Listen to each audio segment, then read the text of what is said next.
आप देख रहे हैं ए न्यूज टुडे। वक्त हो चुका है मध्य प्रदेश की खास खबरों का। पहली खबर देखिए दतिया से। पुलिस ने की बड़ी कार्रवाई। चेकिंग के दौरान 5,20,000 रुपए जब्त किए। ग्वालियर के सोनू यादव नाम के आरोपी से रुपए जब्त किए गए। गोरखघाट पुलिस और एसएसटी ने की संयुक्त कार्रवाई। अगली खबर देखिए राजेंद्र श्रीवास्तव की। 8 साल से फरार टीआई बनकर लोगों को नौकरी का झांसा दे रहे आरोपी को पुलिस ने पकड़ा। आरोपी महिलाओं, स्टूडेंट, बेरोजगारों को खुद को टीआई बताकर वर्दी में फोटो दिखाकर नौकरी का लालच देकर ठगी करता था। आरोपी फर्जी नियुक्ति पत्र, दस्तावेज, कई आधार कार्ड और पहचान पत्र के आधार पर ठगी करता था। आरोपी को गिरफ्तार कर माननीय न्यायालय पेश किया गया। न्यायालय ने आरोपी को जेल भेजा। अगली खबर देखिए संजय शर्मा की। नागदा में दशहरा उपलक्ष्य समिति द्वारा 71 फीट रावण दहन किया गया, जिसमें समिति के अध्यक्ष, पूर्व नगर पालिका अध्यक्ष बालेश्वर दयाल जायसवाल, समिति के समस्त कार्यकर्ता मौजूद रहे। प्रशासन द्वारा व्यापक प्रबंध किए गए थे। हजारों की संख्या में लोग रावण दहन को देखने के लिए पहुंचे। बढ़ते अगली खबर की ओर देखिए राजेंद्र श्रीवास्तव की। नेमावर में मिट्टी का रावण बनाकर वध करने की अनूठी परंपरा 468 वर्षों से बदस्तूर चली आ रही है। पंडित अखिलेश व्यास ने बताया कि दशहरे के दिन ब्राह्मणों द्वारा मिट्टी का रावण बनाकर पूजा किया जाता है।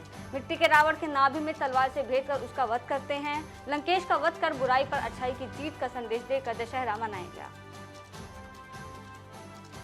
कांग्रेस ने बदले अपने 4 उम्मीदवार। जावरा से वीरेंद्र सिंह सोलंकी को टिकट दिया। बड़नगर से मुरली मोरवाल को फिर से मौका दिया गया, तो वहीं सुमावली से अजब सिंह सिकरवार और पिपरिया से वीरेंद्र बेलवंशी को उम्मीदवार बनाया गया। बढ़ते अगली खबर की ओर देखिए स्वप्निल जैन की। खनिया थाना के अंतर्गत आने वाले अशरोली में घर के कमरे में महिला का शव फांसी के फंदे से झूलता मिला, जिसके पेट में 8 महीने का बच्चा भी था। महिला के परिजनों का आरोप है कि महिला के पति ने फांसी पर लटकाया है। पति आए दिन दहेज की मांग करता था और जुआ खेलता था। महिला ने अपने परिजनों को सुनाई थी अपनी आप बीती। भूपेंद्र बड़मलिया की देखिए अगली खबर। झाबुआ में जीप को रेत से भरे ओवरलोड डंपर ने जोरदार टक्कर मारी। रेलवे फाटक को तोड़ते हुए डंपर ने जीप आर पार कर दी। इस घटना में एक व्यक्ति की मौत हो गई और एक महिला गंभीर रूप से घायल है, जिसे उपचार के लिए रेफर किया गया। वैवाहिक कार्यक्रम के लिए निकले दूल्हे के पिता की मौत हो गई और बहन गंभीर रूप से घायल है। पुलिस ने डंपर जब्त कर डंपर के मालिक और ड्राइवर की तलाश शुरू कर दी है। मृतक का शव परिजनों को सौंपा गया। एक तूफान गाड़ी आगे खड़ी थी और एक मोटरसाइकिल बाइक वाला भी था, तो अचानक के ट्रक वाला आया तो तूफान को टक्कर मारी। तूफान निकल गया आगे और करीब ट्रेन बड़ी गाड़ी का भी समय हो गया था, आने की संभावना थी। तो अचानक को अगर ट्रेन आ जाती बड़ी गाड़ी तो बहुत बड़ा हादसा हो सकता था। बदनावर से सूरत जाने के लिए निकले थे।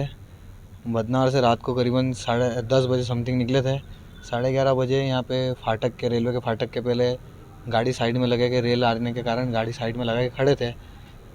10 मिनट के पश्चात ड्राइवर और 2 आगे बैठे थे, बाथरूम के लिए उतरे वो। उसके बाद पीछे से फुल ओवरलोड ट्रक रेत से भरा हुआ आया और अंधाधुंध चलाते हुए उसने तूफान को मारते हुए टक्कर, साथ में बाइक वालों को मारते हुए, जो फाटक है उसको तोड़ते हुए तूफान को इस पटरी से उस पटरी कर दिया। तूफान गाड़ी आगे थी और वो पीछे से ठोकी उसने और वो निकल गया और उसमें 2 की लगी है यूँ 2 को। एक तो अपने को भेजा उसने दाहोद भेजा और कम से कम करीब 12 बजे का टाइम था यूँ। इधर की गाड़ी ट्रेन रुकी और आगे वाली इधर की भी रुकी, अप डाउन और ओप 2 गाड़ी होती है ये। एक डंपर ऐसी स्थिति में नहीं जो है वो लापरवाही पूर्वक वाहन को चलाते हुए, तूफान गाड़ी खड़ी थी और फाटक बंद था, तो ऐसी स्थिति में वो ला करके तेज गति से आकर के वो तूफान गाड़ी में पीछे से ठोकर मारा। वाहन को जब्त कर लिया गया है। मोटर मालिक की तलाश चल रही है। जैसे ही उसकी खबर मिलती है ड्राइवर की, और वैसे ही उसकी जो है पतारसी भी जारी है। अगली खबर देखिए भूपेंद्र बड़मलिया की। झाबुआ के ढेबर गांव में आदिवासी नाबालिग से उसके गांव के 3 युवकों ने गैंग रेप की घटना को अंजाम दिया। पीड़िता 23 अक्टूबर की देर रात गरबा पंडाल में गरबा देखने जा रही थी। इस दौरान तीनों आरोपियों ने वारदात को अंजाम दिया और जान से मारने की धमकी दी। पीड़िता ने तीनों आरोपियों के विरुद्ध दुष्कर्म का मामला दर्ज कराया। अनुविभागीय अधिकारी सौरभ तोमर के मार्गदर्शन में टीम बनाकर घेराबंदी कर आरोपियों को पिस्टल और मै राउंड के साथ गिरफ्तार कर जेल भेजा गया। अपने साथ दुष्कर्म करने की रिपोर्ट पल्लू पिता टीटिया भभोट निवासी देवर के विरुद्ध की गई थी। उसके सह आरोपी नाबालिग थे, जिसे पुलिस ने आज उन्हें गिरफ्तार कर न्यायालय प्रस्तुत किया जाएगा। आरोपी पल्लू से एक 12 बोर कट्टा भी जब्त हुआ है। उसके मई राउंड के साथ गिरफ्तार किया गया है। अगली खबर देखिए कुलदीप गुप्ता की। मध्य प्रदेश में विधानसभा चुनाव की तारीखों के ऐलान के साथ ही प्रत्याशियों द्वारा अपना नामांकन पत्र दाखिल करने का सिलसिला शुरू हो गया है।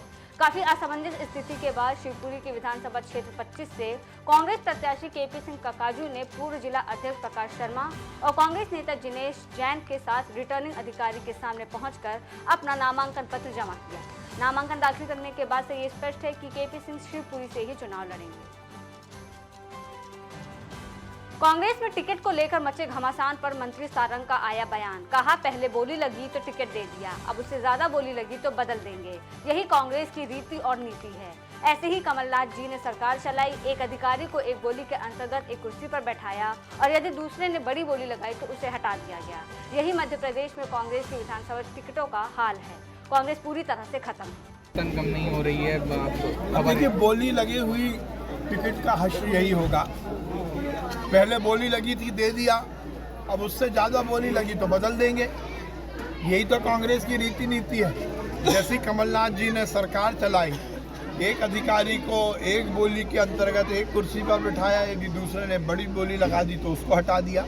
ऐसे ही कांग्रेस के मध्य प्रदेश के विधानसभा टिकटों का हाल है। यदि पहले बोली लगी, किसी ने ज़्यादा बोली लगा दी तो बदल रहे हैं। बढ़ते अगली खबर की ओर देखें कुलदीप गुप्ता की। शिवपुरी माता काली की विदाई में पूरा शहर उमड़ गया। मां महाकाली उत्सव समिति खट्टिक समाज के सदस्यों द्वारा बांस की बल्लियों पर माता काली की प्रतिमा को अपने कंधों पर उठाकर लेकर पदयात्रा की और प्रतिमा का विसर्जन किया। खट्टिक समाज द्वारा लगातार 7वीं बार माता काली की पदयात्रा निकाली गई। अन्य सालों की तुलना में इस बार जुलूस की भव्यता देखते बनी। फिलहाल के लिए इतना ही। देश और दुनिया की तमाम बड़ी खबरों के लिए बने रहिए ए न्यूज़।